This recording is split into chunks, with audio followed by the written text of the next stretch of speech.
ఎంత నడువడండి. ఒక్క ఉదాహరణ.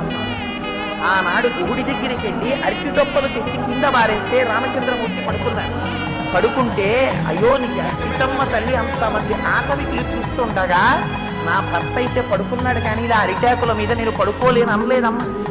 ఆవిడ కూడా వెళ్ళి భర్త పక్కన పడుకుని ఆయన చేతిని తలగడా చేసి పెట్టుకుంటే ఆనాడు లక్ష్మణుడు ఉన్నాడు.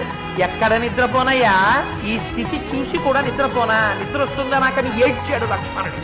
అటువంటి నడువడి.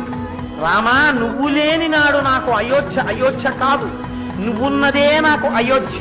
నాకు నిరంతరము నీ పక్కన ఉండాలండి. ఇది సీతారాముల అంటే కడుపులో ఆయనకి బెంగేం లేదు. ఇదేమిటి నేను ఇలా పడుకున్నానన్న బెంగేం లేదు. నా అదృష్టం, నాన్నగారి మాట వినేటటువంటి భాగ్యం నాకు కలిగింది. సీతారాములు పడుకున్న ఒక్క పడక ముగ్గురి భక్తిని చెప్తాం. అయ్యయ్యో వీళ్ళు పడుకున్నారని గుహుడి ప్రేమ, నాన్నగారి మాట నిలబెట్టి పడుకున్నారని రాముడికి పట్టిన నిద్ర.